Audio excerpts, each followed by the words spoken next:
नमस्कार दोस्तों, आज हम बात करेंगे भारत के उस महान सम्राट की जिन्होंने अपने शासन से इतिहास बदल दिया है।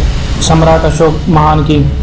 सम्राट अशोक मौर्य वंश के तीसरे सम्राट है। चंद्रगुप्त का बेटा बिंदुसार का और बिंदुसार का बेटा अशोक सम्राट है। बचपन से ही उनमें कुछ बड़ा करने की भावना थी, लेकिन शुरुआती दिनों में राजगद्दी उन्हें आसानी से नहीं मिली। कई युद्धों और संघर्षों के बाद उन्होंने मौर्य साम्राज्य की भागदौड़ को संभाला।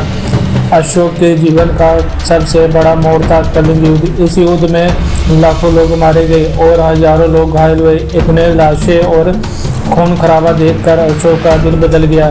यह भी कहा जाता है कि उस युद्ध में एक व्यक्ति ने अपने मृत बच्चे को अशोक सम्राट के पास ले जाके बोला कि हे सम्राट, आप इतने लोगों को मार तो सकते हो, क्या आप मेरे इस मृत बच्चे जिंदा कर सकते हो?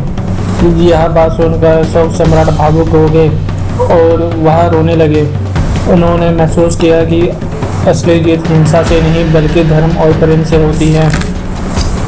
युद्ध के बाद अशोक ने बौद्ध धर्म को अपनाया। जगह जगह अशोक स्तंभ और शिलालेख बनवाए जिन पर उनके आदेश और धर्म के बारे में लिखा था।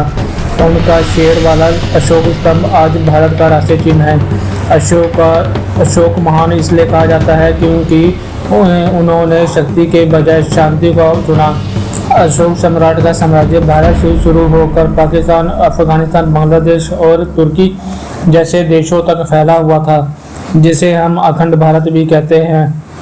तो दोस्तों, ये थी अशोक सम्राट की आत्मकथा। अगर आपको यह वीडियो पसंद हो तो लाइक, शेयर और सब्सक्राइब करें। मिलते हैं अगली वीडियो में। धन्यवाद।